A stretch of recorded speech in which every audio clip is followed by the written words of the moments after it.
বন্ধুরা আসসালামু আলাইকুম। আশা করছি ভালোই আছেন। তো আজকে আপনাদেরকে এমন একটা জায়গায় নিয়ে আসলাম। এই জায়গায় আমরা আগেও আসছি, আজ থেকে 3-4 বছর আগেও আসছি। তো তখন এই প্লেসটা এরকম ছিল না। তো আজকে আপনারা আমাদের পিছনে দেখতে পাচ্ছেন এই যে এখানে ইট ভাটা ছিল। তো আমরা যখন আসতাম এখানে তখন ভালোই লাগতো, শীতের দিন এই টাইমে যখন অনেকে এখানে কাজ করতো, অনেকের সাথে দেখা হইতো, অনেক কিছু জানতাম। আবার ইট বানানো সেটাও দেখতাম। ইট তারপর পুরানো, এখানে যে ইয়ার কয়লাটা দেয়, আবার কয়লা ভাঙানো, সেগুলো দেখতাম, ভালোই লাগতো। কিন্তু আজকে হুট করে আমরা মানে বাড়ি থেকে উদ্দেশ্য নিয়ে আসছিলাম যে এখানে আমরা আপনাদেরকে ভিডিওগুলো দেখাবো, ভিডিও করে। তো আসার পর দেখি অবস্থা একেবারে পরিত্যক্ত। তো এখানে ইট তৈরি হইতো, এখন তো আর সেই দিনটা দেখাইতে পারবো না। এখান থেকে মানে তথ্য নিয়ে জানতে পারলাম যে এটা এখন আর হবে না, এখানে আর কোনো ভাটা সম্ভবত হবে না।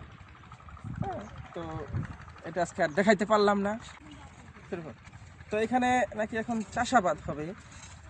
আপনারা দেখতে পাচ্ছেন এখানে একজন নাকি থাকতো, তো উনি আমাদেরকে ইনফরমেশনগুলো দিলেন। আরেকটা জিনিস আপনাদেরকে দেখাই, দেখতে পাইতেছেন অসময়ের তাল। একটু সামনে আসো বন্ধু।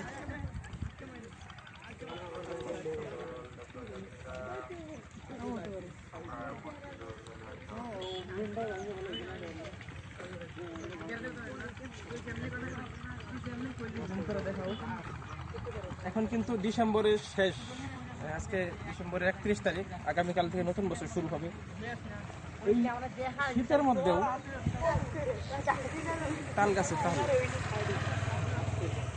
বন্ধুরা, এই প্লেসটা এখন একটা পর্যটন প্লেসের মতো হয়ে গেছে।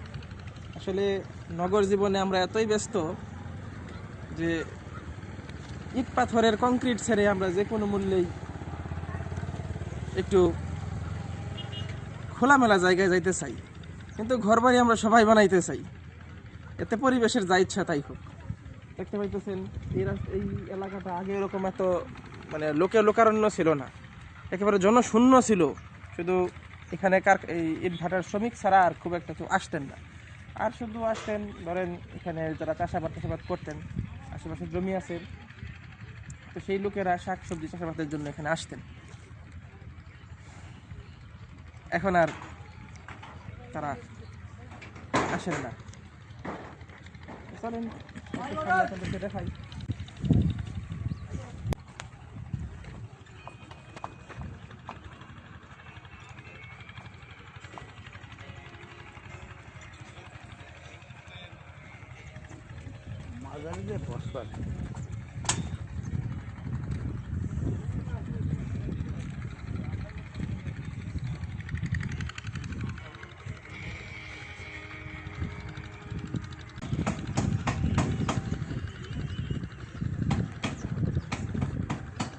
এখানে মেইনলি মদিনা ব্র্যান্ডের ইট তৈরি করা হয়তো। দেখেন এই যে, একটু ফোকাস করেন যদি, এখানে দেখতে পাচ্ছেন। আর মূলত এখানে ইটগুলো স্তূপ করে রাখা হয়তো, কাঁচা ইটগুলো বানানোর পর যে রোদে শুকায়, যেখানে শুকায় সেটাও আমরা আপনাদেরকে দেখাবো। তো সেই ইটগুলো এইখানে স্তূপ করা হইতো, তারপরে এখান দিয়েই আগুন ধরাই দেওয়া হইতো। আর এই যেটা দেখছেন এটা কিন্তু চিমনি ছিল। হ্যাঁ, তো উপরে এখান থেকে আপনার কয়লার গুঁড়াগুলো এখান থেকে দেওয়া হইতো, মানে স্তূপ করা হইতো, পরে কয়লার গুঁড়া দেওয়া হইতো। ফাঁকে ফাঁকে সাজানোর পর এখানে ইট পুরানো হইলে 2-3 দিন যাওয়ার পুরাইতো, একেবারে কন্টিনিউ 24 ঘন্টা পুরানোর পর তারপর এখান থেকে ট্রান্সফার করা হইতো। ট্রান্সফার করে ওই পাশে রাখা হইতো, এখান থেকে চাকা হিসেবে এদিক দিয়ে নিয়ে যেত। এদিকে রাস্তা দেখাইছি আপনাদেরকে, ওই রাস্তা দিয়ে নিয়ে যেত। তো ইটগুলো বানানো হয়তো কোথায় সেটা আপনাদেরকে এখন দেখাই।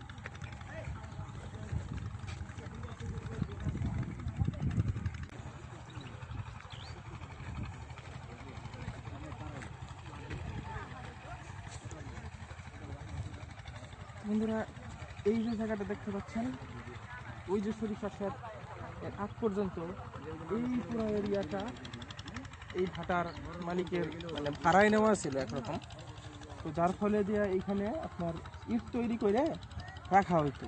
কাঁচা ইটগুলো তৈরি করা হতো। ওই যে মাটির স্তূপ দেখতে পাচ্ছেন, আবার ওই যে মাটির তুলা দেখতে পাচ্ছেন, এই সমস্ত জায়গা থেকে মাটিগুলো নিয়ে তারপর ইট বানায়া তারপর রাখা হইতো। আর বর্ষাকালে এগুলো কিন্তু সব ডুবে যায়, তো সেখানে পলি মাটি আইসা এখানে জমতো। তো সেই পলি মাটি ইট বানানো হইতো, ইট বানায়া তারপর এখানে পুরানো হইতো। তো সেই ইট দিয়ে আপনারা ঘর বাড়ি বানান, আমরাও ঘর বাড়ি বানাই। আসেন, আজকের মতো এখানেই বিদায় নিচ্ছি। আল্লাহ হাফেজ।